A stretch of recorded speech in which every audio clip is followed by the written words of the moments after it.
Doctor, give me the news. Coming up next. Everybody's pregnant, except for me. We really want to have our own child. People don't want to talk about it. It's a very, very scary thing. Is having a baby today harder than ever? When all else fails, what's next? For couples struggling with infertility, the struggle for a baby can take a toll not only on finances, their relationship, but sometimes even their sanity. We've been trying to have a baby since our wedding day, and over 2 years later, still no baby. We just celebrated our 4-year anniversary, and I was an old lady when I got married. I was 41, so we've literally been trying since we got married. We've had 2 miscarriages, 5 rounds of Clomid, 1 insemination, and 2 rounds of IVF so far. We decided to go with egg donor because I was not producing a lot of eggs, so we did 3 transfers. The first one didn't take, the second one was a chemical pregnancy, and the third one was a miscarriage. Everybody's pregnant. Girl down the street, all my friends, everybody on Facebook. I mean, literally everybody's pregnant, except for me.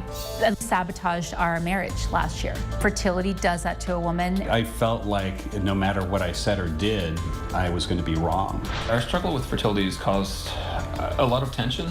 All these women tell you it's the most natural thing in the world. I want to punch them in the face because, you know what? It's not natural for a lot of people. A lot of the doctors said you have unexplained infertility, which I literally hate that phrase because it's saying you have a problem, but we don't know what it is, so sorry. You're hopped up on meds, they're manipulating your body, and I'm still not pregnant.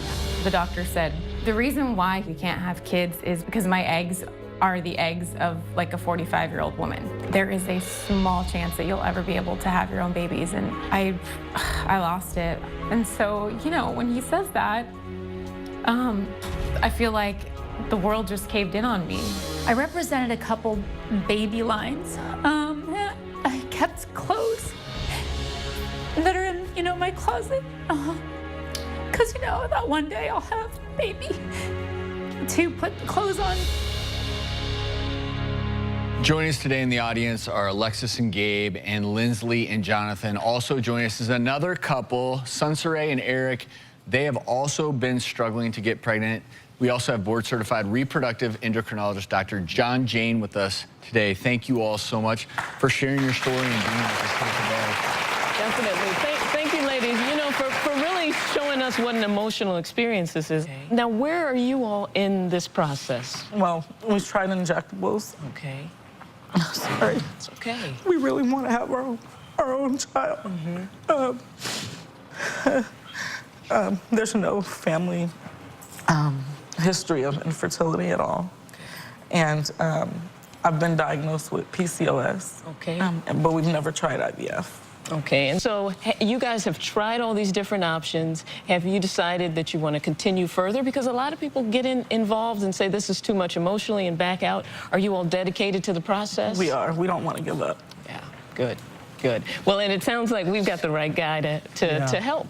You know, polycystic ovarian syndrome is really a situation where there's too much of the male hormone in the ovary. And that it inhibits the egg follicles from growing and ovulating.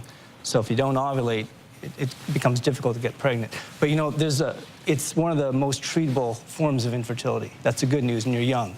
So you really should have a lot of hope for it. You know, and it's important to notice, you know, we have 3 very special couples with us today, but fertility issues affects a lot of people, and it's not always the woman. Sometimes, you know, a third of the time it's the gentleman, a third of the time it's women, and then third of the time they never even really figure out what the fertility issue is. And you not only work with the heterosexual couples, you probably work with the gay male couples who find surrogates. So fertility is something that everybody is really dealing with and struggling with, and these women in particular are having a difficult time with it. So tell us a little bit about when there is a fertility issue, what's the percentage of women that actually end up pregnant?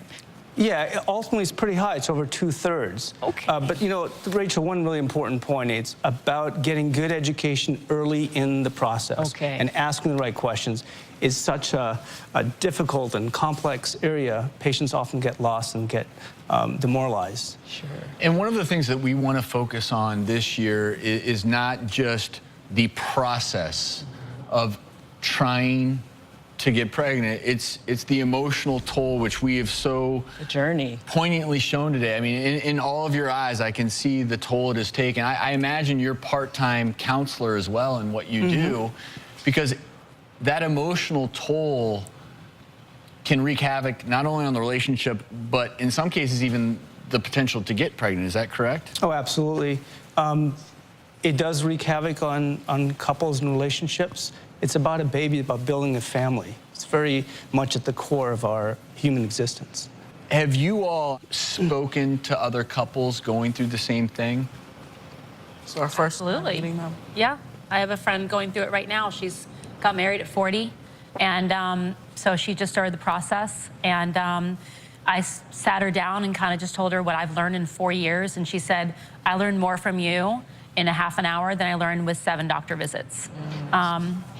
You have to talk to people, you know. And when I had a miscarriage, I actually did a video on it because I had to release the information. It was consuming me. And I did it, and so many of my friends came out of the woodwork and was like, oh, I had a miscarriage, oh, I had 2 miscarriages. Because people don't want to talk about it. It's a very, very scary thing. Are any of you talking with a therapist? Because I know it's just really difficult on both of you, your husbands, yourself, you know, you guys are arguing, there's not as much intimacy, you're just trying to get pregnant, so it's really tough for you all to continue to get along through the process. So how have you guys decided to manage that part of it? I found a support community online. Nice. Similar to her, as blogging really helped me, and finding so many other women and couples in our same situation.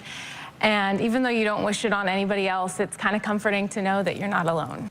Eric, as you sit up here with Sunsere and you saw her tearing up just watching the story of these other couples, I'm assuming that you also in many ways feel helpless. Yeah, because there's nothing I could do for her.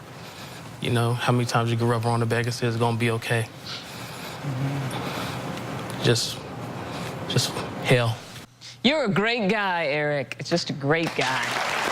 So we're going to be doing something special this year, and we're going to be following all 3 of these couples on their journey to share with all of you at home, not only the emotional struggle they're going through, but also hopefully the hope as they continue this process. And we can't thank you all enough for sharing your story. We are all wishing you the best of luck. Dr. John Jane, thank you for joining us. We'll be right back.